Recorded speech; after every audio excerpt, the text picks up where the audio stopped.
G'day and welcome back to another episode of Tomo's Tune-Ups, proudly sponsored by Minisport. On this episode, we are talking about the pins that go inside the diff on your A-Series engine, particularly in the Classic, Mini or Moke. So as you can see here, we have a differential assembly. This is actually an MED cross-pin diff. So instead of just having one diff pin, it's actually got two. These are significantly stronger than using a single pin. We can talk about that on another episode. So essentially, I've got a couple of diffs here at the moment in which I've been repairing and replacing. A lot of people generally don't pull apart a diff because it is a little bit overwhelming. There's so many moving components. I don't know what to look for. I've actually done a video on how to strip this on my channel recently. If you haven't already, please consider hitting that not only like and subscribe button, but also checking out the video. I go through in detail as to what you should look for, what to see when you're pulling it apart, what things should look like and what they shouldn't, and the wear and tear components along the way.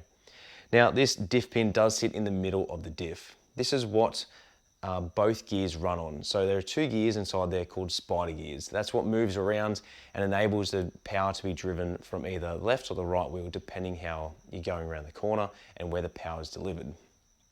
Now over time, these pins do wear and they can break. If they break, it destroys the diff housing, the casing, and potentially even the gearbox and the gearbox housing. So this is something you definitely don't want to be overlooking when you're rebuilding a diff. Now, the pin itself, you can actually see here, it has a couple of different wear marks. So we've got the nice shiny surface here and here. It's also got a tarnished section in the middle, as well as two shiny bits at the end.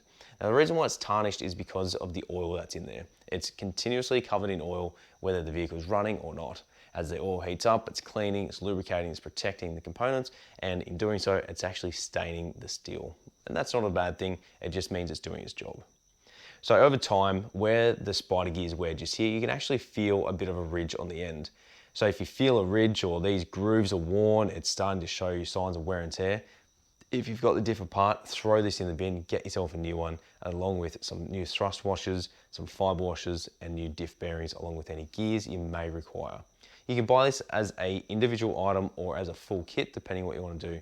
As I said, this cross-pin diff is a much better upgrade, in my personal opinion, than going with this. If you're wanting to rebuild your differential and not spend the extra money to get something a little bit more upgraded, this pin will certainly do the job in which you need to do.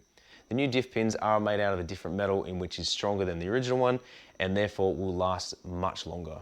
If you're pulling the diff apart and you're really not sure, you're probably better off to ask the guys at Minisport, send me a DM on Instagram or even send me an email and I can assist where possible. Any signs of wear and tear, like I said, throw this straight in the bin.